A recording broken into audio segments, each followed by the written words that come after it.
ప్రసంగి గ్రంథంలో ప్రస్తావించబడుతూ ఉంటారు. మరి ఈ యొక్క ప్రసంగి గ్రంథాన్ని సొలొమోను ఎప్పుడు రాశాడంటే వృద్ధాప్యంలో రాశాడు. హల్లెలూయా. చరిత్ర చెప్తా ఉంది, ప్రసంగి గ్రంథాన్ని ఎప్పుడు రాశాడయ్యా అంటే సొలొమోను గారు వృద్ధాప్యంలో రాశాడంట. వృద్ధాప్యంలో ప్రసంగి గ్రంథాన్ని రాసినటువంటి ఆయన మానవ జీవితంలో ప్రాముఖ్యమైనటువంటి ఒక స్టేజ్ ఉంటుంది. మనిషి జీవితంలో ఇచ్చినటువంటి ఆయుష్కాలంలో ఒక ముఖ్యమైనటువంటి సమయం ఉంటుంది. ఆ సమయం ఏంటిదో చెప్పగలరు? మనిషి జీవితకాలంలో ముఖ్యమైనటువంటి సమయం ఏమిటి? ఆ సమయం అంటే యవ్వన కాలం. హల్లెలూయా. యవ్వన కాలం అనేది చాలా విలువైనది. ఈ విలువైనటువంటి యవ్వన కాలాన్ని మానవ జీవితంలో ముఖ్యమైనటువంటి సమయంగా భావించబడుతుంది. ఎందుకు ముఖ్యమైనదిగా భావించబడుతుందంటే యవ్వన కాలంలో ఉన్నప్పుడు వారు బలముగా ఏ పని చేయడానికైనా బలముగా ఉంటారు. హల్లెలూయా. బలవంతులుగా ఉంటారు. లోకంలో ఉన్నటువంటి యవ్వనస్తులను ఉద్దేశించి సొలొమోను గారు ఒక మాట చెప్తున్నాడు. ఏమని చెప్తున్నాడంటే ఒకసారి చూసినట్లయితే పరిశుద్ధ గ్రంథంలో నుండి ప్రసంగి గ్రంథము 12వ అధ్యాయము 1వ వచనాన్ని చదువుతున్నాం. అందరూ తీయండి, చదువుతా ఉన్నప్పుడు జాగ్రత్తగా వినండి, చదవండి. దుర్దినములు రాకముందే ఇప్పుడు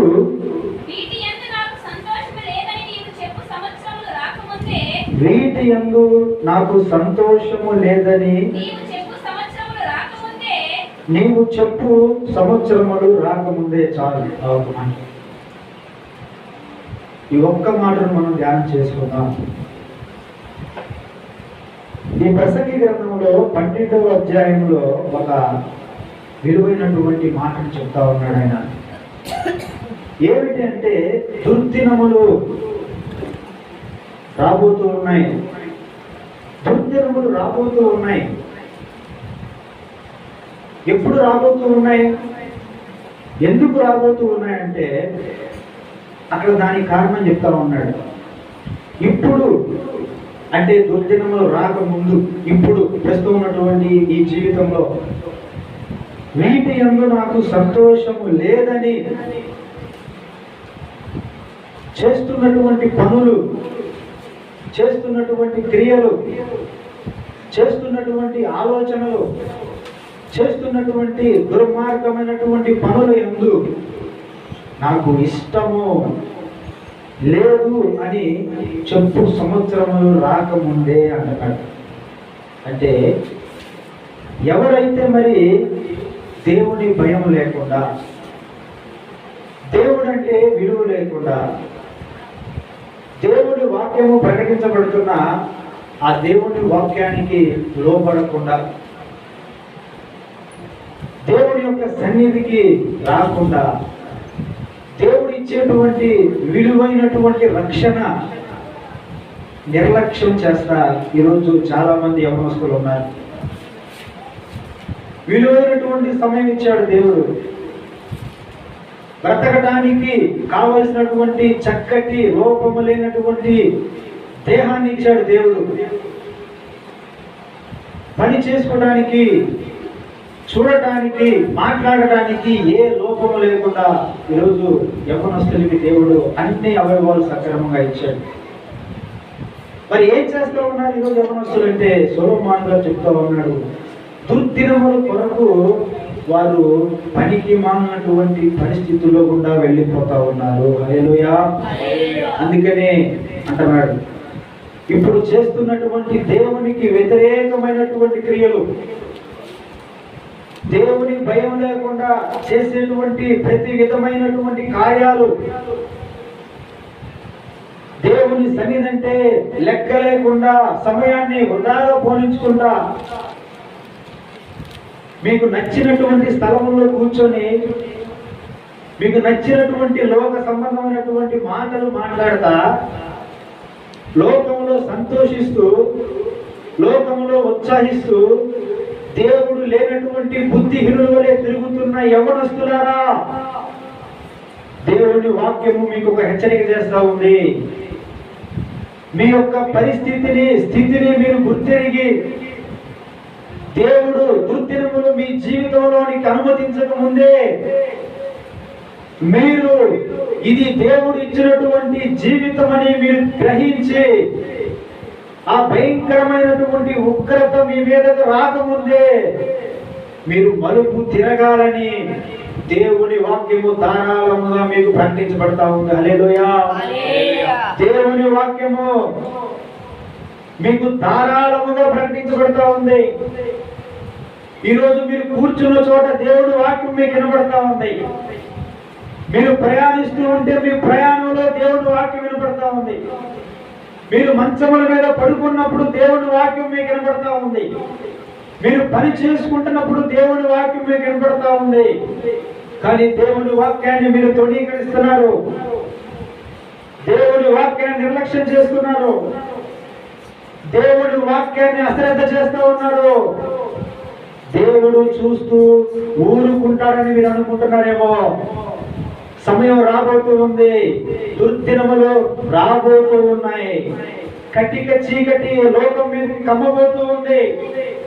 కఠినమైనటువంటి పరిస్థితులు రాబోతూ ఉన్నాయి. తట్టుకోలేనటువంటి పరిస్థితి రాబోతూ ఉంది. దేవుని దయ ఈరోజు మీకు ఈ విలువైనటువంటి సమయం ఇవ్వబడింది. దేవుని వాక్యం మీకు అనుగ్రహించబడింది. ఈ వాక్యాన్ని విని మలుపు తిరిగే వారుగా మీరు ఉండాలి. హల్లెలూయా.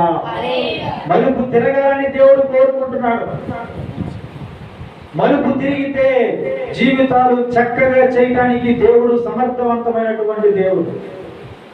మలుపు తిరగకుండా మీకు నచ్చినట్టుగా, మీకు ఇష్టం వచ్చినట్టుగా, మీరు ఒక బాధ్యత లేని వారుగా, మీరు ఒక సోమరులుగా, కుటుంబంలో తల్లిదండ్రులకి ఒక భారముగా, లోకానికి పెంటగా మీరు తిరుగుతా ఉన్నారు. కానీ దేవుడు చెప్తా ఉన్నాడు, కటిక చీకటి మీకు కమ్మకం ఉందే.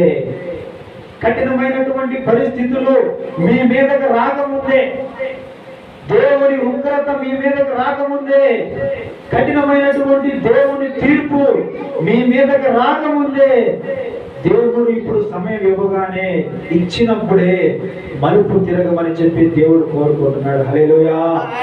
ఎందుకు ఆ మాట చెప్పబడిందంటే, ఎక్కువ శాతం ఈరోజు యవ్వనస్తులు ఏమైపోతున్నారంటే పూర్తిగా చెడిపోయినటువంటి పరిస్థితిలో ఉన్నారు. పూర్తిగా పాడైపోయినటువంటి పరిస్థితుల్లో ఉన్న అనేక మంది యవ్వనస్తులు చూడండి. ఎక్కడ చూసినా ఎవరున్నారా అంటే యవ్వనస్తులు కనబడతా ఉన్నారు. యవ్వనస్తులు కనబడతా ఉన్నారు. పని పాట లేనటువంటి పరిస్థితుల్లో ఉన్నారు. ఈరోజు పని చేయనటువంటి పరిస్థితుల్లో ఉన్నారు. కుటుంబంలో 5 ఉన్నారు. తల్లిదండ్రులు పెద్దవాళ్ళు అయిపోయారు, ముసలి వాళ్ళు అయిపోయారు.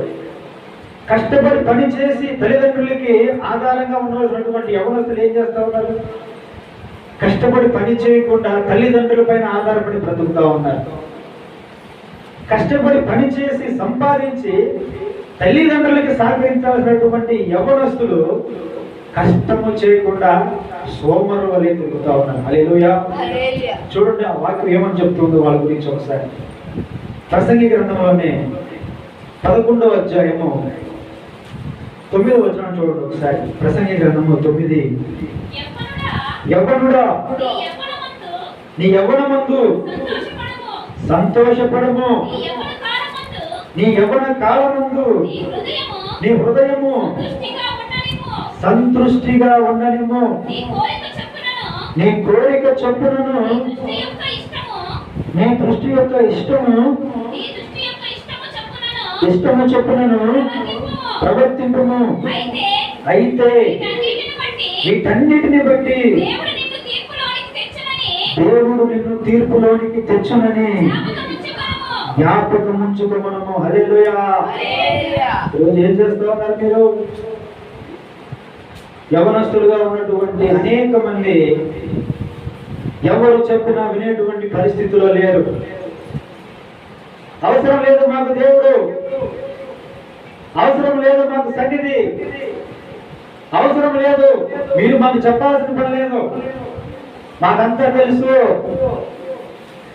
దేవుడి గురించి మాకంతా తెలుసు, మేము మొదటగానే క్రైస్తవుల్లో పుట్టినటువంటి వాళ్ళం, ఒకళ్ళు చెప్తే వినాల్సిన అవసరం మాకు లేదు. హల్లెలూయా. దేవుడి గురించి మాకు తెలుసు. అయితే నువ్వు తెలిసిన వాడు ఎక్కడ ఉండాలి? దేవుడి గురించి తెలిస్తే, దేవుడి గురించి తెలిస్తే నువ్వు ఎక్కడ ఉండాలి? రోడ్ల మీద ఉంటావా? రోడ్ల పైన ఉంటావా? సమాధుల్లో ఉంటావా? శ్మశానాల్లో తిరుగుతూ ఉంటావా? దేవుడి సమయాన్ని పోగొట్టుకొని వ్యక్తమైనటువంటి సంచారములు చేస్తూ ఉంటావా? ఇదేనా నీకు దేవుడు తెలిసినటువంటి జ్ఞానం? దేవుడు నీకు ఇచ్చిన జ్ఞానం ఇదేనా? దేవుడి గురించి నువ్వు తెలుసుకుంటే ఎక్కడుంటావు నువ్వు? దేవుని సన్నిధిలో ఉండాలి. హల్లెలూయా. దేవుని సన్నిధిలో ఉండాలి. దేవుని సన్నిధికి వచ్చేవాళ్ళు దేవుని వాక్యం చెప్తా ఉంది, భయముతో వణుకుతో రావాలి దేవుని సన్నిధికి, భయభక్తులు కలిగి రావాలి దేవుని సన్నిధికి, కృతజ్ఞతతో రావాలి దేవుని సన్నిధికి. నాకంతా తెలుసు నువ్వు మాట్లాడుతూ ఉన్నావు. దేవుడి గురించి నీకు చెప్తా ఉంటే నువ్వు నిర్లక్ష్యం చేస్తావు. ఎందుకని? నీకు ఆరోగ్యం ఉంది కాబట్టి, బలం ఉంది కాబట్టి, చూస్తానికి కళ్ళు ఇచ్చాడు కాబట్టి అతిశయపడతా ఉన్నావు. బలం ఉంది కాబట్టి అతిశయపడతా ఉన్నావు బలాన్ని చూసుకొని. కాళ్ళు చేతులు సక్రమంగా ఇచ్చాడు కాబట్టి అతిశయపడతా ఉన్నావు. ఒకసారి కాళ్ళు చేతులు లేనటువంటి వాళ్ళని చూడు, కళ్ళు లేని వాళ్ళని చూడు, కుంటి వాళ్ళని చూడు, కుంటి వాళ్ళని చూడు. అనేక మంది అంగవైకల్యం ఉన్నా సరే నిజమైనటువంటి దేవుణ్ణి ప్రకటించేవారుగా ఉన్నారు. బుద్ధి లేని యవనస్తులారా, నీ కళ్ళు బాగానే ఉన్నాయి, అయినా సరే నువ్వు లోకం వైపు చూస్తా ఉన్నావు, దేవుని వైపు చూడకుండా. కాళ్ళు చేతులు బాగానే ఉన్నాయి, పని చేసుకోవడానికి దేవుడు ఇచ్చాడు, కానీ నువ్వు వ్యక్తమైన వాటి కోసం వాటిని ఉపయోగిస్తూ ఉన్నావు. దేవుడు నీకు చక్కటి శరీరాన్ని ఇచ్చాడు, దానితో నువ్వు దేవుడిని మహిమపరచాలని. కానీ నీ జీవితంలో దేవుణ్ణి తప్ప నువ్వు లోకాన్ని ఇష్టపడతా ఉన్నావు. నీ యొక్క దేహాన్ని, నీ జీవితాన్ని లోకానికి అప్పగించుకుంటూ ఉన్నావు, పాపానికి అప్పగించుకుంటూ ఉన్నావు, ఇష్టానుసారంగా వెళుతూ ఉన్నావు, నీ కంటికి నచ్చిన దాన్ని చూస్తూ ఉన్నావు, మనసుకి ఇష్టం వచ్చినట్టుగా నువ్వు ప్రవర్తిస్తూ ఉన్నావు, అడ్డు చెప్పేవాళ్ళు లేరని అడ్డదిడ్డంగా తిరుగుతా ఉన్నావు. ఒకరోజు దేవుడు లెక్కడుగు పోతున్నాడు. వీటన్నిటి విషయంలో నువ్వు దేవునికి లెక్క అప్పచెప్పవలసి ఉంది. హల్లెలూయా. ఇక్కడ తల్లిదండ్రులకు లెక్క అప్పచెప్పాల్సిన పని లేదేమో. నువ్వు బాగుపడాలని చెప్పేసి నీ తోటి అన్నదమ్ములు నీకు దేవుని గురించి చెప్తా ఉంటే నువ్వు లెక్క చేయట్లేదేమో. సేవకులు నీకు చెప్తా ఉంటే వారి మాటలు లెక్క చేయట్లేదేమో. దేవుడు నాకు అవసరం అనుకుంటున్నావేమో. ఈ లోకంలో నువ్వు ఎవ్వరికి లెక్క అప్పచెప్పవలసిన అవసరం లేకపోవచ్చు, కానీ నువ్వు చనిపోయిన తర్వాత దేవునికి లెక్క అప్పచెప్పవలసిన పరిస్థితి ఉంది. ఇక్కడ నువ్వు తప్పించుకోవచ్చు. నీ బలాన్ని చూసి అనేక మంది నీకు చెప్పినా నువ్వు దాన్ని బట్టి తప్పించుకోవచ్చు, లెక్క లేకుండా తిరగవచ్చు, ఇష్టం వచ్చినట్టుగా తిరగవచ్చు, అశ్రద్ధగా నువ్వు ఉండొచ్చు. కానీ నువ్వు మరణించిన తరువాత దేవుని ఎదుట నువ్వు నిలబడాలి. అప్పుడు దేవుడు అడిగిన లెక్క నువ్వు తప్పకుండా లెక్క చెప్పాలి. హల్లెలూయా, హల్లెలూయా. ఇక్కడ నువ్వు ఇష్టానుసారంగా ఒకవేళ తిరగవచ్చు, నచ్చినట్టుగా బ్రతకవచ్చు, అందరి మీద నువ్వు అధికారం చూపించవచ్చు, చెప్పేవాడు లేక చెడిపోవచ్చు. కానీ ఒక దినం రాబోతూ ఉంది, అదే మరణం రాబోతూ ఉంది. మరణమే వస్తే, నువ్వు చనిపోతే లెక్క అప్పచెప్పాలి దేవుడికి. లెక్క అడుగుతాడు దేవుడు. ఈ భూమి మీద నువ్వు చేసినటువంటి ప్రతి పని, ప్రతి క్రియ, ప్రతి ఆలోచన, ప్రతి నడక గురించి అక్కడ నువ్వు దేవుడికి అప్పచెప్పాలి.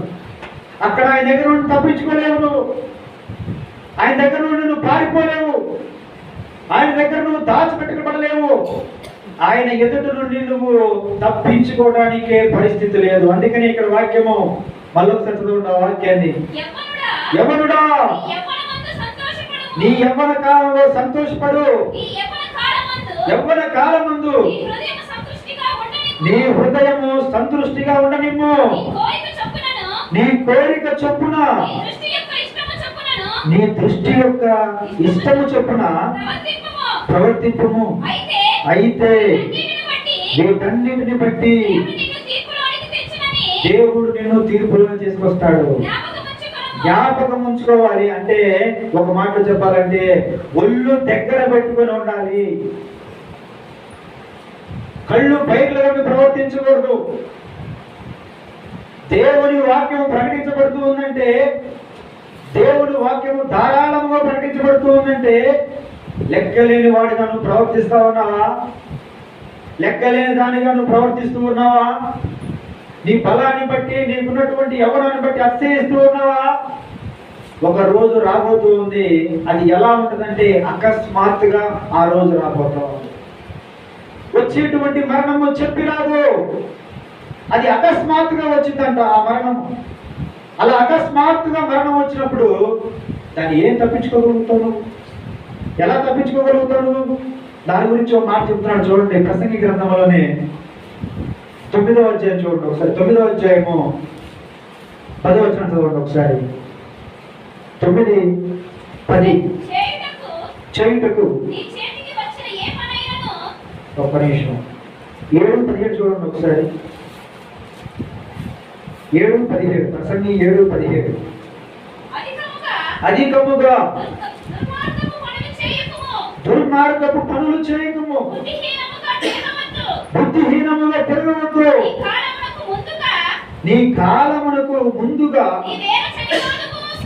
నీవేళ చనిపోడు. హల్లెలూయా. ఎలా చనిపోతున్నారు?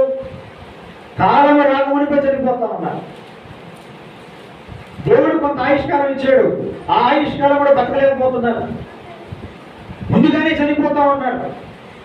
కాలము రాకముందే, కాలము వారి జీవితంలో సంపూర్ణము కాకముందే అకస్మాత్తుగా చనిపోబోతున్నారు. ఎందుకని అంటే దాన్ని చెప్తున్నాడు ముందుగానే, అధికముగా దుర్మార్గమైనటువంటి పనులు చేయటము. అధికమైనటువంటి దుర్మార్గపు పనులను చేయటం వల్ల దేవుడు నీకు ఇచ్చినటువంటి ఆయుష్కాలాన్ని పూర్తిగా అనుభవించలేకపోతా ఉన్నావు. నీ కాలం రాకమునిపే నువ్వు వెళ్ళిపోబోతూ ఉన్నావు. ఆపగలిగినటువంటి వాడెవడు? ఎలా తప్పించుకోగలవు నువ్వు మరణాన్ని? ఎలా తప్పించుకోగలవు నువ్వు మరణాన్ని? దేవుని వాక్యం అంటది, ఇప్పుడు నీకు సమయం ఉండగానే, దేవుని వాక్యము నీకు వినబడుతున్నప్పుడే, దేవుని మాటలు నీకు వినబడుతూ ఉన్నప్పుడే నువ్వు నీ యొక్క స్థితిలో నుండి బయటికి రావాలని చెప్పేసి వాక్యం ప్రకటించబడతా ఉంది. ఏం చేస్తా ఉన్నారు యవ్వనస్తులు అంటే, పని చేసేవాళ్ళు తక్కువ.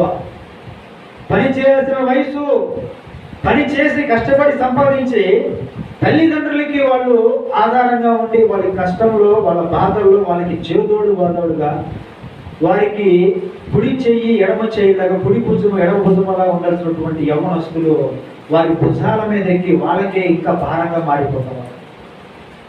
మీరు చూస్తానండి, కొన్ని కుటుంబాల్లో పిల్లలు ఉంటారు కానీ వాళ్ళు పని చేయరు. తల్లిదండ్రులు ముసలు అయిపోయినా సరే వాళ్ళే కష్టపడతా ఉంటారు, వాళ్ళే పని చేస్తూ ఉంటారు. వీళ్ళు మాత్రం పని చేయరు. వాళ్ళ కష్టాన్ని వీళ్ళు దోచుకుంటా ఉంటారు. వాళ్ళు కష్టపడి సంపాదించినటువంటి 10వ తరగతి తీసుకొస్తే ఆ డబ్బులు తీసుకొని వీళ్ళు వెళ్ళిపోయి వీళ్ళ యొక్క జలసాలకి వాడుకుంటా ఉంటారు అనేక మంది యవ్వనస్తులు. ఎంతమంది యవ్వనస్తులు ఇలా తయారైపోతా ఉన్నారు ఈరోజు? ఎంతమంది పని పాట లేకుండా ఉన్నారు? ఎంతమంది బాధ్యత లేకుండా ఉన్నారు? ఎంతమంది ఈరోజు తల్లిదండ్రులకి భారంగా ఉన్నారు? తల్లిదండ్రులు బాధపడుతున్నారు, ఎందుకు కన్నామా ఇలాంటి వాళ్ళని చెప్పేసి. బుద్ధి లేని వీళ్ళకి, వయసు వచ్చినా పెరిగినా తల్లిదండ్రులకి భారంగా ఉంటున్నామే అనేటువంటి కనీస జ్ఞానం లేదు, కనీసం బాధ్యత లేదు. చెప్పేవాడు లేరని చెప్పి, అడిగేవాడు లేరని చెప్పేసి ఇష్టానుసారంగా చేస్తా ఉన్నారు. దేవుడు వాక్యం చెప్తా ఉంది, అధికమైనటువంటి దుర్మార్గముగా నువ్వు ప్రవర్తిస్తే నీ కాలము రాకమునిపై నువ్వు వెళ్ళిపోవాల్సి వచ్చింది ఈ భూమిని విడిచిపెట్టి. దేవుని వాక్యం అంటది, జాగ్రత్త. నువ్వు ఇప్పుడు జాగ్రత్త పడి నీ యొక్క జీవితాలను మార్చుకోకపోతే రాబోయేటువంటి పరిస్థితి చాలా కఠినమైనటువంటి పరిస్థితిగా ఉంటుంది. హల్లెలూయా. కఠినమైనటువంటి పరిస్థితి ఎదుర్కోబోతున్నావు నువ్వు. రాబోయేటువంటి దినాలు నీ జీవితాన్ని నలిపేస్తాయి. రాబోయేటువంటి దినాల్లో భయంకరమైనటువంటి ఉగ్రతకు నువ్వు పాలైపోతావు. భయంకరమైనటువంటి శ్రమలకు నువ్వు గురైపోతూ ఉంటావు. చనిపోయిన తర్వాత నీకు వచ్చేది భయంకరమైనటువంటి వేదనతో కూడిన పాతాళము. హల్లెలూయా. పాతాళములో ఒకే ఒక పని ఉంటుంది, అక్కడ ఏడుపును పళ్ళు కొరుకుతాయి. అక్కడ ఉన్నటువంటి పని ఏడవటము, పళ్ళు కొరకటము, వేదన పడటమే అక్కడ ఉన్నటువంటి పని. ఈ భూమి మీద నీకు ఆయుష్కాలం ఉన్నప్పుడు నువ్వు బాధ్యతగా పనిచేస్తే నీ తల్లిదండ్రులను చూసుకొని దేవుడు అంటే భయపడి బ్రతికితే ఆ వేదనకరమైనటువంటి స్థలంలోకి వెళ్ళవలసినటువంటి అవసరత నీకు ఉండదు. హల్లెలూయా. ఇక్కడ నువ్వు బాధ్యతను గుర్తిరగాలి, బాధ్యతగా నువ్వు ప్రవర్తించాలి. నీ ఇష్టానుసారంగా నువ్వు తిరుగుతా లోకం వెంబడి పరిగెడుతూ ఉంటే ఒకరోజు నీ పరుగు ఆగిపోయింది, ఒకరోజు నీ నడక కుంటుపడింది, ఒకరోజు నీ బలము తగ్గిపోయింది, ఒకరోజు నీకున్నటువంటి ఆ యొక్క అతిశయం అంతా పోయింది, ఒకరోజు నీకున్నటువంటి శక్తి అంతా పోయింది. నువ్వు వట్టివాడు అయిపోతావు, ఎవరి సహాయం నీకు దొరకదు. అప్పుడు నువ్వు ప్రార్థించిన దేవుడు కూడా నీ ప్రార్థన వినడు. హల్లెలూయా. ఎందుకంటే దేవుడు నిన్ను చిన్నప్పటి నుండి పిలుస్తా ఉన్నాడు. ఆయన వాక్యం విని, ఆయన మాట విని నువ్వు యవ్వన కాలంలోనే ఆయన కాడికి వస్తావని, ఆయన మాటలు వింటావని, ఆయన ఆలోచన నువ్వు తెలుసుకుంటావని, ఆయన చిత్తము నువ్వు వెలిగి రక్షణ పొంది దేవుడి కోసం ఒక బలమైనటువంటి పాత్రగా నువ్వు వాడబడతావని దేవుడు నిన్ను పుట్టిన మొదలుకొని ఆయన పిలుస్తా ఉన్నాడు.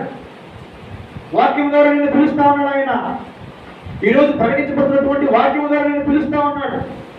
ఎంతో మంది సేవకుల ద్వారా నిన్ను పిలుస్తా ఉన్నాడు.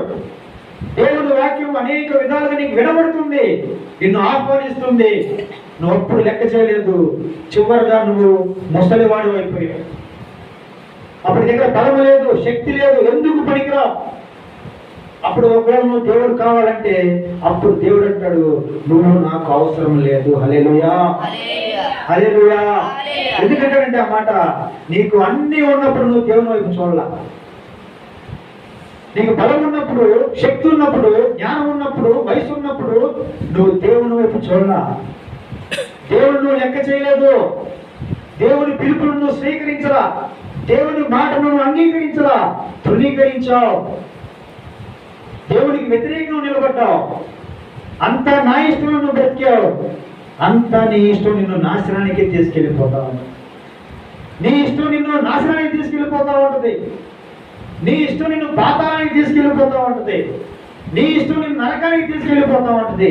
అంతా అయిపోయిన తర్వాత దేనికి పనికిరాటువంటి సమయంలో నువ్వు దేవుడు కావాలి అంటే ఒకవేళ అప్పుడు దేవుడు నీ వైపు చూడకపోవచ్చు, నీ ప్రార్థన ఆయన అంగీకరించకపోవచ్చు, నీ యొక్క ప్రార్థన ఆయన వినకపోవచ్చు. నువ్వు యవ్వన కాలంలో దేవుడు త్రోసివేసినట్టుగానే నువ్వు అంతా అయిపోయిన తర్వాత దేవుడు కావాలంటే ఆయన కూడా నిన్ను త్రోసివేస్తాడు. హల్లెలూయా. దేవుడు వాక్యము ఇలాగ చెప్తా ఉంది, నన్ను ప్రేమించు వారిని నేను ప్రేమిస్తాను, నన్ను తృణీకరించు వారిని నేను తృణీకరిస్తానని చెప్పి దేవుని వాక్యం చెప్తా ఉంది. యవ్వన కాలంలో ఉన్నటువంటి యవ్వనస్తులారా, ఎప్పుడు మీరు తృణీకరిస్తే, ఒకవేళ నీవు మనసు మార్చుకొని కావాలన్నప్పుడు దేవుడు ఒకవేళ మీ వైపు తిరగకపోతే పరిస్థితి అత్యంత దారుణంగా ఉండబోతుంది. కాలము మనకి చెప్పి ఏమీ చేయదు, రేపేం జరగబోతుందో మనకు తెలియదు. ఈ రోజు సమయం ఉండగానే, దేవుడి వాక్యము నీకు వినపడుతుండగానే నువ్వు దేవుడి వద్దకు రావాలి. హల్లెలూయా. దేవుడి వద్దకు నువ్వు రావాలి. దేవుని పిలుపు నువ్వు స్వీకరించాలి. దేవుని మాటలు ఇప్పుడు నువ్వు చెవిని పెట్టాలి. దేవుని యొక్క చిత్తము నువ్వు తెలుసుకోవాలి, వెతకాలి. దేవుడు అంటే ఏమిటో రుచి చూసి నువ్వు తెలుసుకోవాలి. హల్లెలూయా. లోకంలో ఉన్నటువంటి యవనస్తులు అనేక రకాలైనటువంటి ఈ లోకపు రుచులని వాళ్ళు చూస్తా ఉన్నారు. వాళ్ళు చెప్పేటువంటి మాటలు, కైని తింటే దాని రుచే వేరట. హల్లెలూయా. యవనస్తులు, కైనిలో ఉన్నటువంటి రుచి వేరనయా మీకు తెలియదు. అది తింటా ఉన్నప్పుడు దానివల్ల కలిగేటువంటి మత్తులో బాధలన్నీ మర్చిపోతాం. అది వాళ్ళకి రుచిగా అనిపిస్తుంది. కైనీలు తినటం, గంజాయి తాగటం చాలా మంది యవనస్తులకి అది ఎంతో రుచిగా ఉంటుంది. గంజాయి మత్తు, గంజాయి తాగుతున్నటువంటి వారు ఒక మత్తులోకి వెళ్ళిపోతారు. ఆ మత్తు వాళ్ళకి ఎంతో సంతోషాన్ని ఇస్తుంది. గంజాయిలో ఉన్నటువంటి మత్తును అనుభవిస్తూ ఉన్నావు, ఖైనీలో ఉన్నటువంటి మత్తును అనుభవిస్తూ ఉన్నావు. లోకంలో సినిమాలు చూస్తున్నప్పుడు కలిగేటువంటి ఆనందాన్ని అనుభవిస్తూ ఉన్నాం. లోకంలో వ్యర్థమైనటువంటి పనులు చేసేటప్పుడు కలిగేటువంటి ఆనందాన్ని నువ్వు అనుభవిస్తూ ఉన్నావు. పాపం చేసేటప్పుడు కలిగేటువంటి ఆనందాన్ని నువ్వు అనుభవిస్తూ ఉన్నావు. లోకంలో ఉన్నటువంటి ప్రతి పనికి మాలినాన్ని నువ్వు రుచి చూసి తెలుసుకున్నావు. కానీ దేవుని వాక్యం చెప్తా ఉంది, ఏమని చెప్తున్నావు అంటే, యెహోవా ఉత్తముడని ఏం చేయాలండి? రుచి చూసి తెలుసుకోవాలి. హల్లెలూయా. లోకంలో ఉన్న వాటిని రుచి చూసావు. కైనీలో నువ్వు పాన్పరాకులో ఉన్నటువంటి రుచి చూసావు. యవనసుడా, మందులో ఉన్నటువంటి రుచి చూసావు. గంజాయిలో ఉన్నటువంటి రుచి నువ్వు చూసావు. లోకంలో ఉన్నటువంటి ఆ యొక్క రాజకీయాల్లోనూ సినిమాల్లో ఉన్నటువంటి దరిద్రమైనటువంటి రుచులన్నీ నువ్వు చూస్తూ ఉన్నావు. ఒక్కసారి దేవుని పరిశుద్ధ గ్రంథమైనటువంటి దేవుని వాక్యాన్ని నువ్వు రుచి చూడు. దేవుని వాక్యమును రుచి చూడు. దేవుని మాటలను రుచి చూడు. ఒక భక్తుడు అంటున్నాడు, ఆయన వాక్యము తేనె కంటే తీయనైనది. హల్లెలూయా. తేనె కంటే తీయనైనది, తేనె కంటే మధురమైనది ఆయన వాక్యము. రుచి చూడాలి. ఈ రోజు యవనస్తులు దేవుని వాక్యాన్ని రుచి చూడాలి. మీరు బ్రతికుండగానే దేవుని వాక్యాన్ని రుచి చూడకపోతే మీరు భయంకరమైనటువంటి పరిస్థితుల్లోకి వెళ్ళబోతూ ఉన్నారు. అందుకనే సొలొమోను చెప్తా ఉన్నాడు, ఆయన యవ్వన కాలంలో ఉన్నటువంటి యవ్వనస్తుల గురించి చెప్పినటువంటి మాట, దుర్దినములు రాకముందే. ఇప్పుడు నువ్వు కైనీలు తిని, పాన్పురాకులు తిని, లోక సంబంధమైనటువంటి ఆటలాడి, లోక సంబంధమైనటువంటి పాటలు పాడి, లోక సంబంధమైనటువంటి సినిమా చుట్టూ తిరిగి, లోక సంబంధమైనటువంటి రాజకీయాల చుట్టూ తిరిగి తిరిగి తిరిగి తిరిగి చివరికి ఇవన్నీ ఒకరోజు నీకు అర్థమైపోద్ది, ఇవన్నీ కూడా వ్యర్థమే, ఇవన్నీ కూడా అనవసరమైన పనులు నేను చేశాను, ఇవన్నిటి చేశాను, కానీ వీటిలో ఎక్కడ కూడా నాకు నిజమైనటువంటి సంతోషము నాకు కలగలేదు అనేటువంటి సమయం ఆ యొక్క మాటను చెప్పడానికి రావడానికి ముందే దేవుడు అంటా ఉన్నాడు, దుర్దినములు నీకు రాకముందే, ఇవన్నీ నేను చేసేవన్నీ వ్యర్థము అని చెప్పే సంవత్సరాలు రాకముందే నువ్వు దేవుణ్ణి రుచి చూసి తెలుసుకోవాలి. హల్లెలూయా. నువ్వు దేవుణ్ణి రుచి చూసి తెలుసుకోవాలి. ఈరోజు తెలుసుకోవాలని చెప్పే దేవుని వాక్యం నీకు ధారాళముగా ప్రకటించబడతా ఉంది. దేవుని వాక్యం ఈ రోజు నీకు అనారకాలంగా ప్రకటించబడతా ఉంది. ఎందుకంటే రాబోయేటువంటి కట్టిక చీకటిలోనికి నువ్వు త్రోసివేయబడబోతూ ఉన్నావు. నీ పరుగు పాతాళం వైపు పరిగెడతా ఉన్నావు. నీ పరుగు నరకంలోనికి నేరుగా నడిపిస్తూ ఉంటుంది. నీ పరుగు ఈరోజు నిన్ను అనేకమైనటువంటి వేదనలోనికి, పాతాళపు పాశముల్లోనికి నిన్ను తీసుకెళ్ళిపోతా ఉంది. ఈరోజు నువ్వు మలుపు తిరగవలసినటువంటి సమయం ఆసనమైంది. ఈరోజు బాధ్యతగా ప్రవర్తించాల్సినటువంటి సమయం నీకు ఆసనమైంది. దేవుని వాక్యాన్ని నువ్వు అంగీకరించి దానికి లోబడి ఆ వాక్య ప్రకారంగా జీవించాల్సినటువంటి సమయం నీకు ఆసనమైంది. ఇంతకాలం నువ్వు సమయాన్ని వృధా చేసుకుంటూ పోయావేమో, ఇంతకాలం నువ్వు దేవుని వాక్యాన్ని నిర్లక్ష్యంగా చేసావేమో. ఈ రోజు దేవుని వాక్యము నీ గురించి ప్రకటించబడతా ఉంది. లోకము రుచి చూసినటువంటి నీవు దేవుని వాక్యాన్ని, దేవుని చిత్తాన్ని ఒక్కసారి నువ్వు రుచి చూస్తే ఇక జీవితంలో ఎప్పటికీ నువ్వు లోకాన్ని రుచి చూసేవాడుగా ఉండవు. హల్లెలూయా. దేవుని వాక్యాన్ని నువ్వు ఒక్కసారి రుచి చూస్తే, అందులో ఉన్నటువంటి ఆ మధురమైనటువంటి అనుభూతిని అనుభవిస్తే, అది లోకంలో ఉన్న అన్నిటి అనుభవాల కంటే, ఆనందము కంటే అది ఎంతో శ్రేష్టమైనటువంటి ఆనందం నీకు అనుగ్రహించబడుతుంది. హల్లెలూయా. ఒక్కసారి దేవుని వాక్యాన్ని రుచి చూడాలి. మీరు రుచి చూడటానికే దేవుడు నీకు సమయం ఇచ్చాడు. ఇక ఎంతకాలం నువ్వు ఇలా ఉండిపోతా ఉన్నావు, ఎంతకాలం నువ్వు దేవునికి వ్యతిరేకంగా ఉంటావు, ఎంతకాలం నీ ఇష్టమైనటువంటి జీవితాన్ని నీ ఇష్టానుసారంగా బ్రతుకుతూ ఉన్నావు. దేవుడు సహించుకుంటూ ఉన్నాడు, దేవుడు ఓర్చుకుంటూ ఉన్నాడు. నువ్వు చేసేటువంటి ప్రతి పని దేవుడు ఖచ్చితంగా చూస్తూ ఉన్నాడు. హల్లెలూయా. మనం చేసేటువంటి పనులు ఎవరు చూస్తారని చెప్పేసి చాలా మంది మోసతో బ్రతుకుతూ ఉంటారు.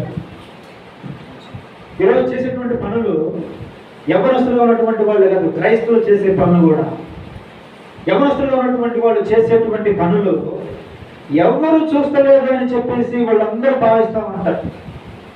రహస్యంగా చేసేటువంటి పనులు రహస్యంగా చేసేటువంటి పాపాలు ఎవరు చూస్తలేరని చెప్పేసి వాళ్ళు అనుకుంటా ఉంటారు, భ్రమపడతా ఉంటారు. వాస్తవమే, ఎవరు చూస్తలేరు.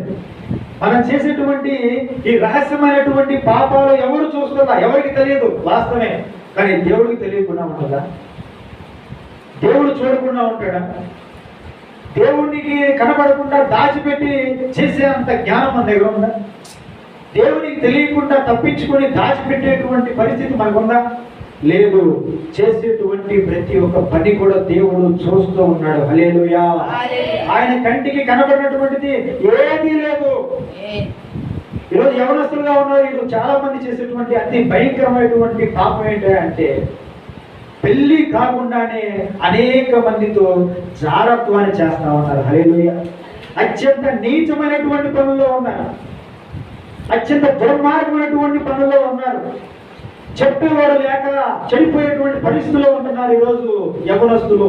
అనేక మందితో అక్రమ సంబంధాలు పెట్టుకొని భయంకరమైనటువంటి పాపంలో మీరు ఉండిపోతూ ఉన్నారు.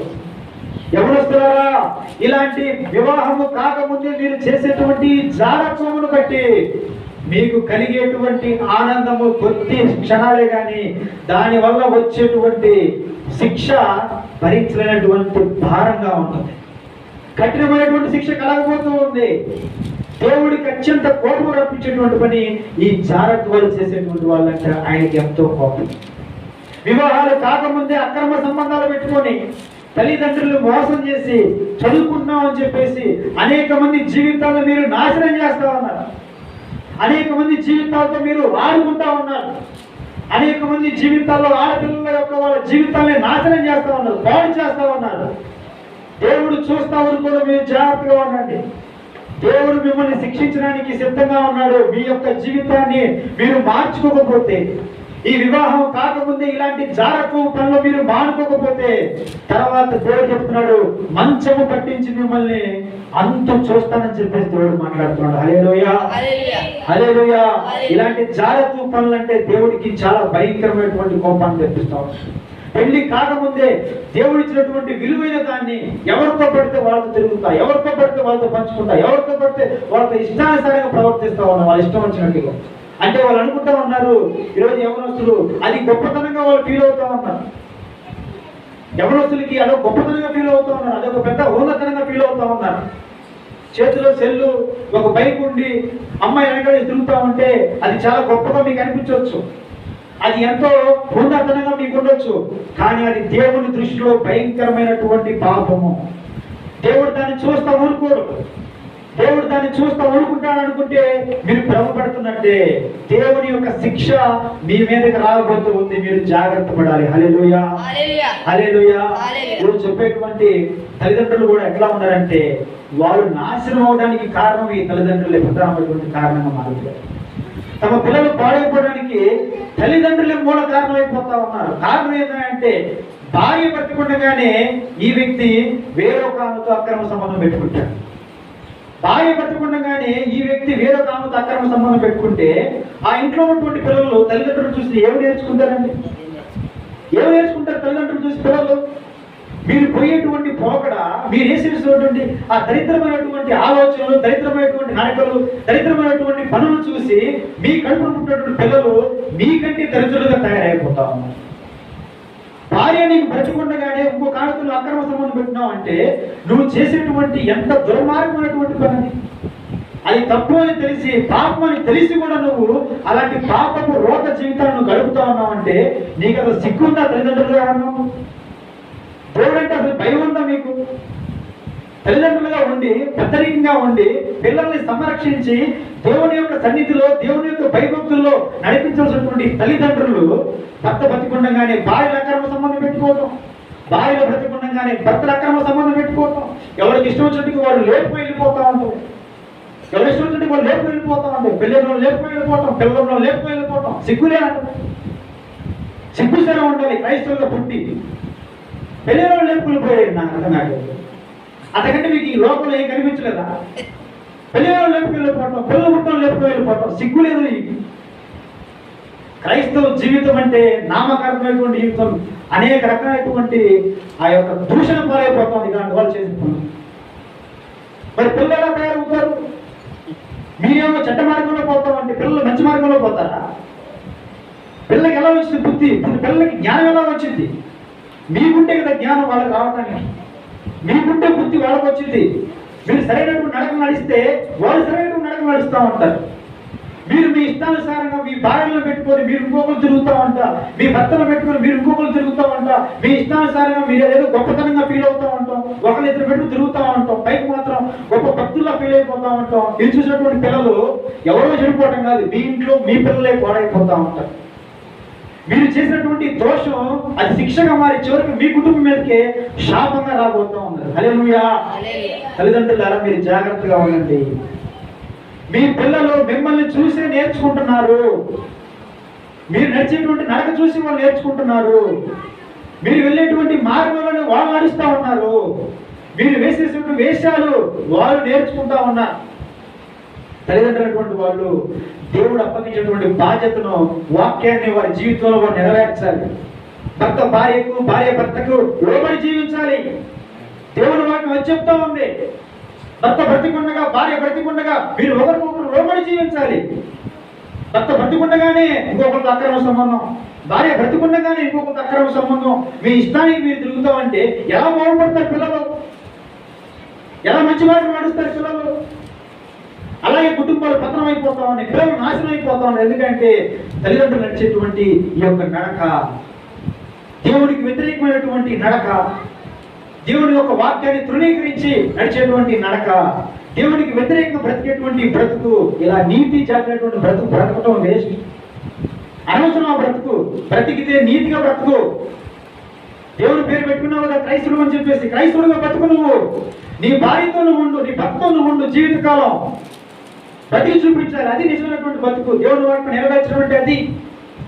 భర్త బ్రతికుండగా, భార్య బ్రతికుండగానే నువ్వు వేరే వాళ్ళు తిరుగుతావంటే అలాంటి బ్రతికెందుకు?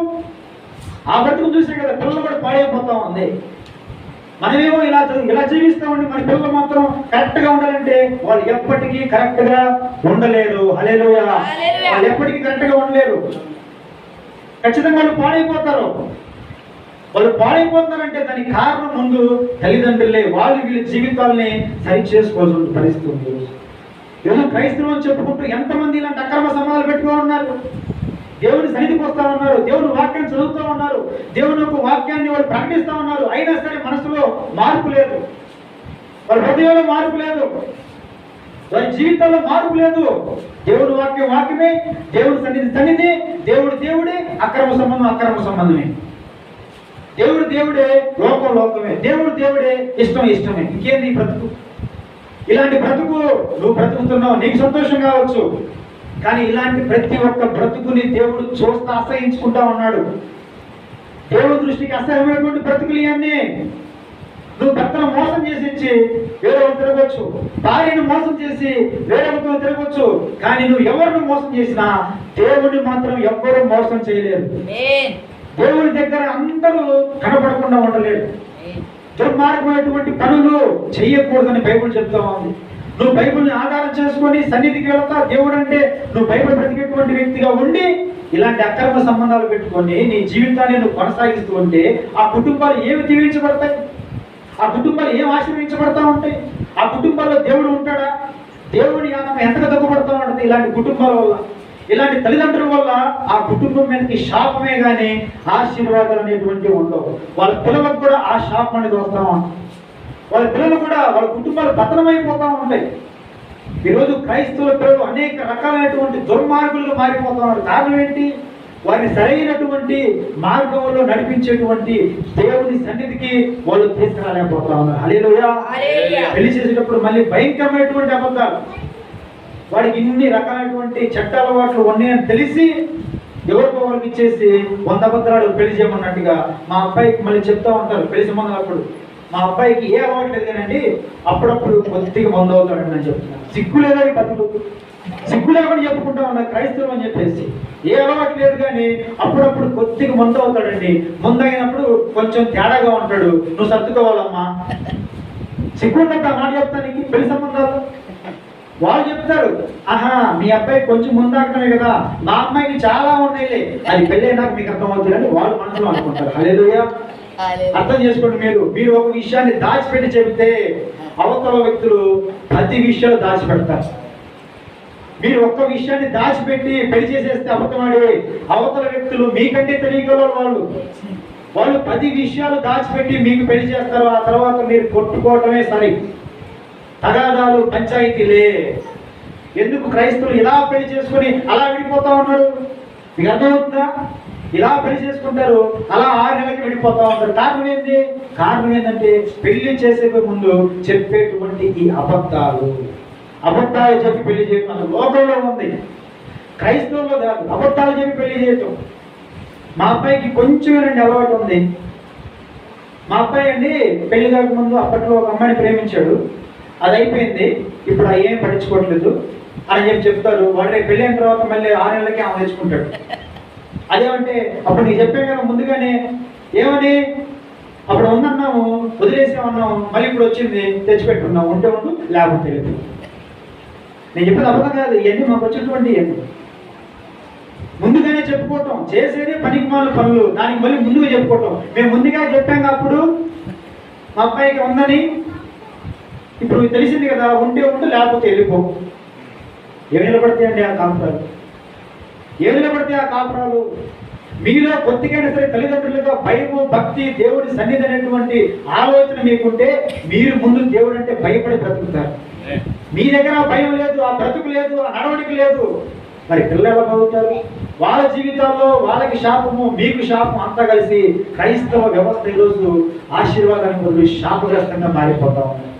అనేక మంది క్రైస్తవులు ఈరోజు శాపగ్రస్తమైనటువంటి జీవితాలుగా ఉన్నాయి. వాళ్ళు సన్నిధికి వస్తూ ఉన్నారు, వాక్యం వింటా ఉన్నారు, దేవుడి కోసం మేము బ్రతుకుతున్నామని చెప్తున్నారు, కానీ ఆ జీవితాల్లో దేవుని యొక్క కార్యాలు ఒక్కటి కూడా వాళ్ళకి కనిపించట్లేదు. హల్లెలూయా.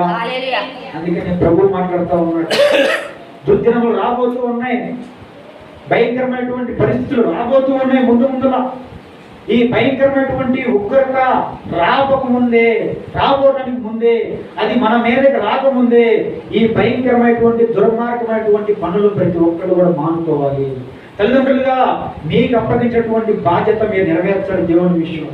అప్పుడు మిమ్మల్ని చూసినటువంటి పిల్లలు ఖచ్చితంగా వాళ్ళు కూడా దేవుడు అంటే భయపడి బ్రతుకుతారు. ముందు భయం మీలో ఉంటే మిమ్మల్ని చూసి పిల్లలు భయపడతారు. పిల్లలు భయపడినప్పుడు వారందరూ కలిసి దేవుని మీద భయభక్తులు కలిగి జీవిస్తూ ఉంటే అక్కడ దేవుడు కార్యాలు జరుగుతూ ఉంటే ఆ కుటుంబంలో హల్లెలూయా హల్లెలూయా. ఏమీ లేకుండా భార్య బ్రతుకు భార్యకి, భర్త బ్రతుకు భర్తకి, పిల్లల బ్రతుకు పిల్లలకి, తండ్రి ఏమో ఇతరులు పెట్టుకుంటే కొడుకేమో నలుగురు పెట్టుకోవటం. నేను నవ్వుతా ఉన్నాను, నిజమే ఇదంతా అబద్ధం కాదు. తండ్రి భార్య ఉండి ఇద్దరితో అక్రమ సంబంధం పెట్టుకుంటే కొడుకు అంటున్నాడు, మా నాన్నకి ఇద్దరు, నాకు నలుగురు తప్పకుండా ఉండాలంటున్నాడు. హల్లెలూయా. మీరు నవ్వచ్చు ఇప్పుడు, కానీ జరుగుతున్నటువంటి ట్రెండ్ ఇది. ఒక్కొక్క యవనస్తుడు 2, 3 అమ్మాయిలతో భయంకరమైనటువంటి సంబంధాలు పెట్టుకొని ఇష్టం వచ్చినట్టు తిరుగుతూ ఉన్నాడు. సాతాను చేత బంధించబడి ఉన్నాడు, సాతాను యొక్క ఊరిలో ఉన్నాడు. మరణం ఆకస్మికంగా వస్తుంది, చెప్పేటువంటి పరిస్థితి కాదు. ఈరోజు జరుగుతున్నటువంటి హత్యలు కారణం ఏంటో తెలుసా? హత్యలకు కారణం ఏంటో తెలుసా? అక్రమ సంబంధాలే హత్యలకు కారణం. మీరు పేపర్ చూస్తూ ఉన్నట్టయితే అనేక హత్యలు జరుగుతూ ఉన్నాయి. చిన్నగా మొన్న ఒక ఆయనకి 3 పిల్లలు ఉన్నారు. 3 పిల్లలు 3 రోజుల క్రితం తండ్రి 3 పిల్లలు మిస్ అయిపోయారు, కనపడకుండా పోయారు. ఎక్కడ పోయారని చెప్పి ఎదుగుతూ ఉంటే నిన్న వాళ్ళందరూ చనిపోయి అడవిలో కనిపించారు. కారణం ఏంటంటే భార్య భర్తల మధ్య ఉన్నటువంటి ఒక విషయం. ఏమిటా విషయం అంటే ఆ భార్య వేరే వాళ్ళతో అక్రమ సంబంధం పెట్టుకుంటే అది తట్టుకోలేక భర్త 3 పిల్లలను తీసుకొని అడవిలోకి వెళ్ళిపోయి పురుగుల మందు తాగాడు, పిల్లలకు దాపించాడు, అందరూ చచ్చిపోయారు. హత్యలు జరుగుతూ ఉన్నాయి, ఆత్మహత్యలు జరుగుతూ ఉన్నాయి. కారణం ఏంటంటే ఈ అక్రమ సంబంధాల వల్ల వచ్చేటువంటి ఈ హత్యలు, ఆత్మహత్యలు. కారణం ఏంటంటే శాపం వాళ్ళ మీద తాండవిస్తూ ఉంటుంది. తల్లిదండ్రులుగా చేసేటువంటి పాపము వారి మీద, వారి పిల్లల మీద శాపంగా మారిపోతూ ఉంటుంది. వారి జీవిత సుఖాన్ని చూసుకుంటూ ఉన్నారు, కానీ కుటుంబం నాశనం అయిపోతూ ఉంది. ఇలాంటి పాపానికి సాతాను అనేక రకాలుగా ప్రేరేపిస్తూ ఉంటాడు. వాడి పని అది. పచ్చగా ఉన్నటువంటి కాపురాల్లో చిచ్చు పెడతమే వాడి పని, బాగా ఉన్నటువంటి కుటుంబాన్ని పాడు చేయటమే వాడి పని. వాడు మెల్లగా వస్తాడు, చల్లగా ఉంటాడు, అందరి హృదయాల్లో మంట పెట్టేసి ఆ కుటుంబాన్ని నాశనం చేసి వెళ్ళిపోతా ఉంటాడు. హల్లెలూయా. తెలుసుకున్నటువంటి వాడు జాగ్రత్త పడతాడు, తెలుసుకున్నటువంటి వాడు జాగ్రత్త పడతారు, మెలుగుగా ఉన్నవాడు జాగ్రత్త పడతారు, వాడి యొక్క కుయుక్తుల్లో పడరు. మరి ఎవరు పడిపోతున్నారంటే ఈ మెలుగు లేనటువంటి వాళ్ళు, ప్రార్థన లేనటువంటి వాళ్ళు, దేవుడు అంటే భయం లేనటువంటి వాళ్ళు ఇలాంటి కుయుక్తుల్లో పడిపోతా ఉన్నారు. కుటుంబాలు నాశనం చేసుకుంటా ఉన్నారు. ఈరోజు మన జిల్లాలోనే ఒక ఆమె పెళ్ళి అయింది, 2 పిల్లలు ఉన్నారు. వేరే ఆయనతో అక్రమ సంబంధం పెట్టుకుంది. దానికి పిల్లలు అక్కడ వచ్చారని చెప్పేసి పిల్లలిద్దరూ చంపేసిన ఏ స్థాయిలోకి వెళ్ళిపోయి చూసేవా? ఆ యొక్క పాపం అనేది ఏ స్థాయిలో తీసుకెళ్ళి చూడడం వాళ్ళని కడుపునుకున్నటువంటి బిడ్డల్ని చంపుకునేటువంటి ఆ యొక్క స్థితిలోకి వెళ్ళిపోయారంటే సాతాను వాళ్ళని ఎంత మోసం చేస్తున్నాడో మీరు ఆలోచించండి. సాతాను ఎంతగా మోసం చేస్తున్నాడో మీరు గుర్తుపెట్టుకోండి. సమాజంలో భయంకరమైనటువంటి పరిస్థితులు జరుగుతూ ఉన్నాయి. యవనస్తులారా, తల్లిదండ్రులారా, మీరు ఇప్పుడు జాగ్రత్త పడకపోతే, మీ కుటుంబాన్ని ప్రార్థనతోటి కట్టుకోకపోతే, దేవుని వాక్యానికి మీరు కట్టుబడకపోతే మీ పిల్లలు మీ ముందే పాడైపోతూ ఉంటారు.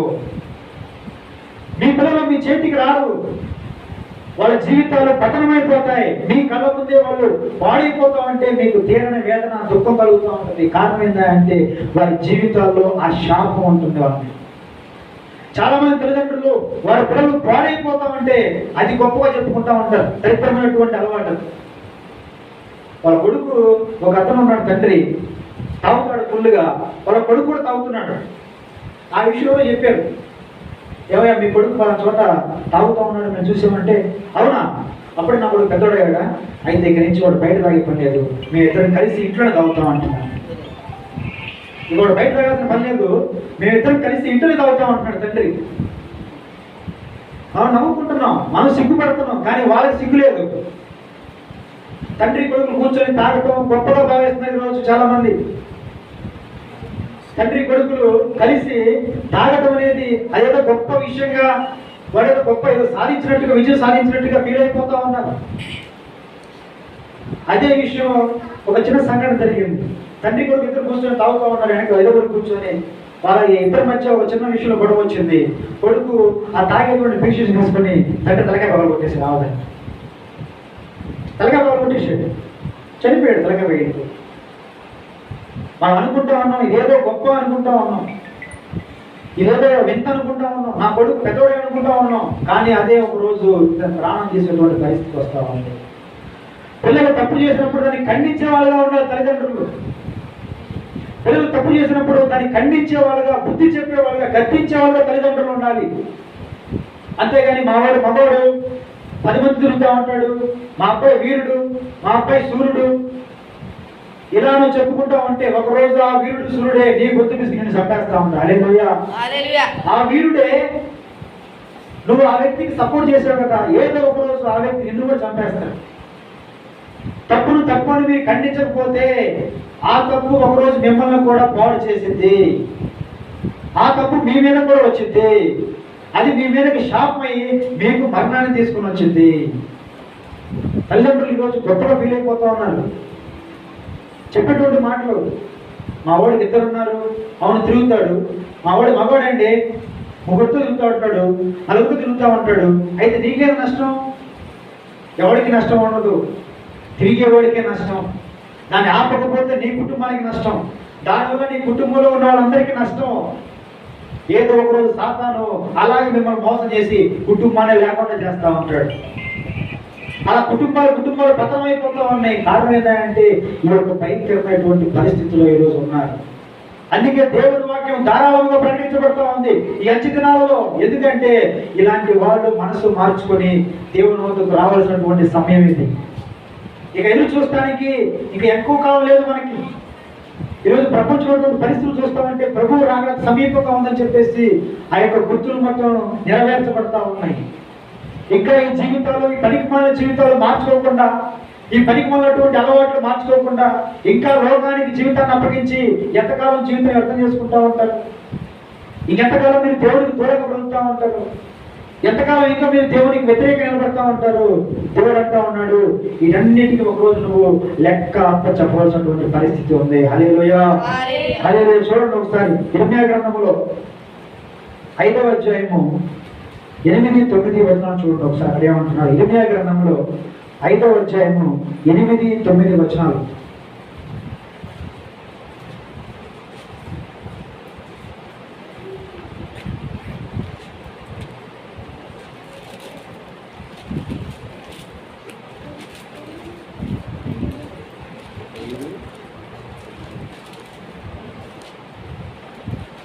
ఆ? 5-8-9 వచనాలు చదవండి. మరి చదవండి. బాగుగా బలిసినటువంటి గుర్రముల వలె ప్రతి వాడును ఇటు అటు తిరుగుచు తన పొరుగు వాని భార్యల వెంబడి సకిలించుచు అట్టి కార్యములు బట్టి నేను దండించకుండా ఉంటానా? అట్టి జన్మ మీద నా కోపము నిలుచుకుండా. అవును, హల్లెలూయా. నేను ఒక చదువుతానండి. బాగుగా బలిసిన గుర్రముల వలె ప్రతి వాడును ఇటు అటు తిరుగుచు తన పొరుగు వాని భార్య వెంబడి సకిలించును.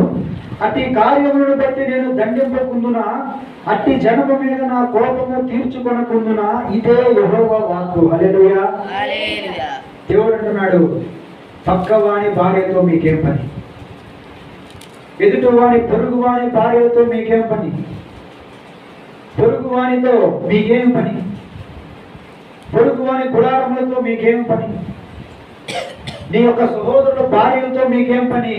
ఈరోజు అట్టి భయంకరమైనటువంటి పాపము ఈరోజు యవనస్తులు చేస్తా ఉన్నారు. అట్టి భయంకరమైనటువంటి పాపము చేస్తా ఉన్నాడు. దేవుడు అంటున్నాడు, చూస్తూ ఊరుకోను. ఏమంటున్నాడు ఆయన? చదవండి మళ్ళీ ఒకసారి అక్కడ. అట్టి కార్యమును బట్టి నేను దండించకుండా ఉంటానా? అట్టి జన్మ మీద దేవుని ఉగ్రత రాకుండా ఉంటుందా? ఇదే దేవుని యొక్క మాట. జాగ్రత్తగా వినండి. మీ ఎదుటి వారి విషయంలో మీకు అవసరం ఏముంది? ఎందుకు మీరు ఇలా చేస్తా ఉన్నారు? పొరుగు వారి భార్యతో ఎందుకు ఇలాంటి పాపాలు చేస్తా ఉన్నారు? ఎందుకు ఇలాంటి అక్రమ సంబంధాలు పెట్టుకుంటా ఉన్నారు? ఎందుకు దేవునికి వ్యతిరేకంగా మీరు నడుస్తూ ఉన్నారు? ఎందుకు మీరు దేవునికి దుఃఖపరుస్తూ ఉన్నాడు? ఇలాంటి వారి మీద ఆయన ప్రతి దండన చేయకుండా మానడు. ఆయన తన ఉగ్రతను వారి మీద కుమ్మరించకుండా చూస్తూ ఊరుకునేటువంటి దేవుడు కాదు ఆయన. హల్లెలూయా, హల్లెలూయా. అందుకనే దేవుడు చెప్తూ ఉన్నాడు, ఇంకా ఇలాంటి ఉగ్రత మీ మీదకి రాకముందే, ఇలాంటి పరిస్థితులు మీ కుటుంబాల మీదకి రాకముందే, దేవుని యొక్క ఉగ్రత మీ మీదకి రాకముందే మీరు మార్పు చెందేటువంటి వారుగా ఉండాలని చెప్పేసి దేవుడు కోరుకుంటూ మరొక మాట చెప్తున్నాడు. చూడండి, కీర్తన గ్రంథంలో 34వ అధ్యాయము 8వ వచనం చూడండి. కీర్తన గ్రంథము 34:8. యెహోవా ఉత్తముడని రుచి చూచి మీరు తెలుసుకోవాలి. హల్లెలూయా. ఏమంటాడంటే ఆయన, యెహోవా ఉత్తముడని రుచి చూసి మీరు తెలుసుకోవాలి. ఈరోజే తెలుసుకునేటువంటి సమయం, ఈరోజు తెలుసుకోవాల్సినటువంటి అవసరం, ఈరోజు ఆయన్ని గుర్తెరగాల్సినటువంటి సమయం. ఈరోజు పోతే రేపు రాకపోవచ్చు, రేపు మనది కాకపోవచ్చు, రేపు మనం ఉండొచ్చు ఉండకపోవచ్చు. ప్రభు అంటున్నాడు, ఈ రోజే నీకు సమయం ఉంది కాబట్టి ఈ రోజే నీ యొక్క ఈ దుర్మార్గమైనటువంటి జీవితాన్ని మార్చుకోవాలి. యవనస్తులారా, ఇలాంటి అన్యాయాన్ని అక్రమాన్ని మీరు విడిచిపెట్టి దేవుని కాడికి వచ్చేటువంటి వారుగా మీరు ఉండాలి. లేదంటే రాబోయేటువంటి పరిస్థితుల్లో కఠినమైనటువంటి పరిస్థితులు రాబోతూ ఉన్నాయి, దుర్దినములు రాబోతూ ఉన్నాయి. ఇప్పటి వరకు మీరు చేసినటువంటి దుర్మార్గమైనటువంటి పనుల మీకు ఇష్టం లేదని ఒకవేళ మీరు చెప్పేటువంటి సమయానికి దేవుడు మీకు ఒకవేళ ఆయన కనికరం మీ మీద ఉంచకపోవచ్చు, ఆయన కనికరం మీ మీదకి రాకపోవచ్చు. ఎందుకంటే ఆయన ఎంతో సమయాన్ని ఇచ్చినప్పుడు ఆ సమయాన్ని మనం ఏం చేసాం? తృణీకరించేటువంటి వారుగా ఉన్నాం. సేవకుడి మాటలు, దైవజనుడి మాటలు, సంఘంలో వినపడే మాటలు వాక్యం వినబడుతూ ఉన్నప్పుడు, ప్రకటించబడుతూ ఉన్నప్పుడు తృణీకరించి పక్కన పెట్టి నిర్లక్ష్యం చేసి బలాన్ని బట్టి, యొక్క యవ్వనాన్ని బట్టి, ఆ యొక్క జీవితాన్ని బట్టి అతిశయించి అవసరం లేదు నాకు దేవుడు అని చెప్పుకుంటా ఉండేటువంటి వారు. అవసరం లేదు మాకు ఇప్పుడు దేవుడు, మాకంతా అయిపోయి ఎప్పుడో చివరిలో మేము ముసలి వాళ్ళు అయినప్పుడు అప్పుడు తీసుకుంటాం బాప్తిజము, అప్పుడు కావాలి మాకు రక్షణ, ఇప్పుడు మాకు రక్షణ అవసరం లేదు, ఇప్పుడు మాకు దేవుడు అవసరం లేదు అని చెప్పుకునేటువంటి వారులారా, రేపు ఏమవుతుందో మీకు తెలియదు. ప్రభు ఇప్పుడే సమయం ఇచ్చాడు కాబట్టి ఇప్పుడే మీరు మారు మనసు పొందవలసినటువంటి అవసరత ఎంతైనా ఉంది. హల్లెలూయా. మారు మనసు పొందవలసినటువంటి అవసరత ఉంది. లేకపోతే ప్రభు చెప్తా ఉన్నాడు, అట్టి జనము మీద నా ఉగ్రత, అట్టి జనము నేను దండించకుండా ఉంటానా? శిక్ష వాళ్ళ మీదకి వెళ్ళకుండా ఉంటుందా? నా శిక్ష వాళ్ళని తాకుతూ ఉంటది. నా ఉగ్రత వారిని తాకినప్పుడు వారి కుటుంబాలు ఈ భూమి మీద కనిపించకుండా పోతాయి. హల్లెలూయా. కనిపించకుండా పోతాయి వారి కుటుంబాలు భూమి మీద. ఈరోజు విర్రవీగుతున్నటువంటి వీరందరి కుటుంబాలు భూమి మీద కనిపించకుండా పోతాయి. దేవుడు అంటున్నాడు, అందరూ కలిసి వారి యొక్క దుర్మార్గతను విడిచిపెట్టాలి. దేవుని సన్నిధి వైపు వాళ్ళు రావాలి. దేవుని వాక్య కాడికి వాళ్ళు రావాలి. దేవుడిచ్చేటువంటి విలువైనటువంటి రక్షణ కాడికి వాళ్ళు రావాలి. ఈ రక్షణ ఈరోజు నిర్లక్ష్యం చేస్తే ఈ నిర్లక్ష్యమే రేపు నిన్ను, నీ జీవితాన్ని, నీ కుటుంబాన్ని నాశనానికి తీసుకెళ్ళిపోతా ఉంటుంది. హల్లెలూయా. హల్లెలూయా. ఆ తర్వాత నీకు వచ్చేటువంటి ప్రతిఫలం ఏంటో తెలుసా? ఈ భూమి మీద బ్రతికుండగా నువ్వు నీ జీవితాన్ని మార్చుకోకుండా, నీ బ్రతుకును మార్చుకోకుండా, నీలో ఉన్నటువంటి దుర్మార్గమైనటువంటి అక్రమ సంబంధాలు, అన్యాయాలు, అక్రమాల్ని నువ్వు మార్చుకోకుండా ఇలాంటి బ్రతుకుతా ఒకళ్ళు చనిపోతే తర్వాత నువ్వు వెళ్ళేటువంటి స్థలము భయంకరమైనటువంటి పాతాళానికే. ఆ పాతాళంలో తీరనటువంటి వేదన, భరించినటువంటి బాధ, సహించినటువంటి పరిస్థితి, అక్కడ నీకు మారు మనసు వచ్చింది. అక్కడ నీకు నిజం తెలుసుకుంటావు. అక్కడ నీ కళ్ళు తెరవబడతాయి, కానీ ప్రయోజనం లేదు. పాతాళంలో నీకు ప్రాయశ్చిత్తం ఏముండదు. ఇక పాతాళంలో నువ్వు పశ్చాత్తాపడినా తిరిగి మళ్ళీ నువ్వు బ్రతకడానికి అవకాశం లేదు. అక్కడ పాతాళంలో నువ్వు ప్రార్థించినా అక్కడ ఎవ్వరు నీ ప్రార్థన ఆలకించరు. పాతాళంలో నువ్వు కేకలు పెట్టినా ఎవ్వరు నీ మొర ఆలకించరు. పాతాళంలో అయ్యా నేను మారిపోయాను, ఇప్పుడు నేను తెలుసుకున్నాను, నువ్వే దేవుడు అయ్యా, నీకోసం బ్రతుకుతా అంటే అక్కడ ఖచ్చితంగా అవకాశం లేదు. హల్లెలూయా. అక్కడ నువ్వు ఎంత మార్పు చెందినా, నువ్వు ఎంత పశ్చాత్తాపడ్డా, నువ్వు ఎంత ప్రార్థించినా అక్కడ నీకు అవకాశము లేదు.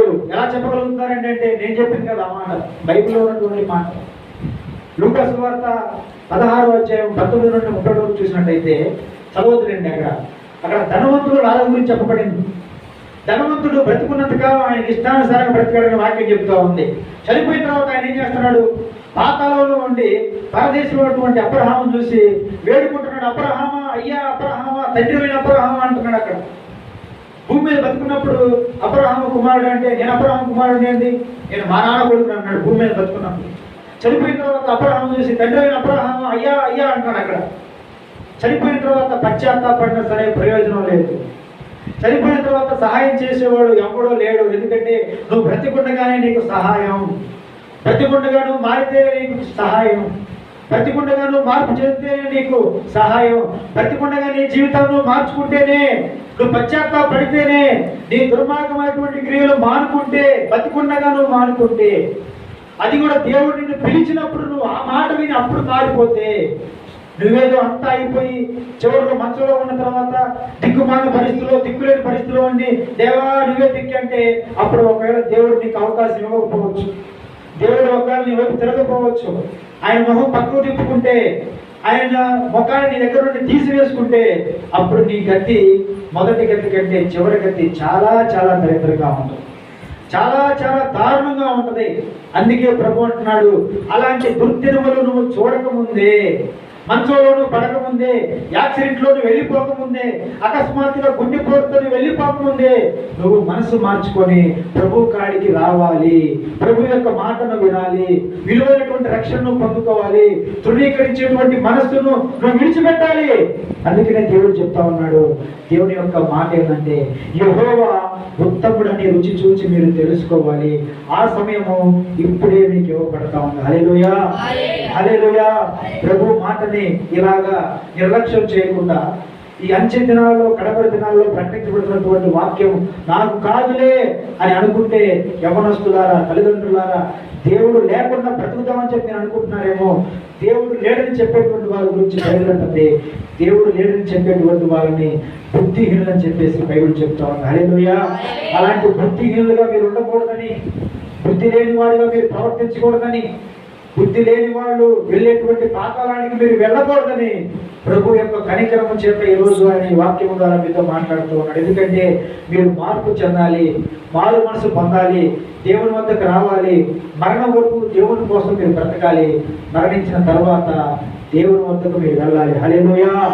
దేవునితో పాటు మీరు ఉండాలి. మీరు విడవబడటము, పాతాళంలో వేదపడటము దేవుడికి ఇప్పటికి కూడా ఇష్టం లేదు, ఇప్పటికీ ఆయనకి ఇష్టం లేదు. అందుకనే ఈ రోజు మీకోసం మాట్లాడుతూ ఉన్నాను.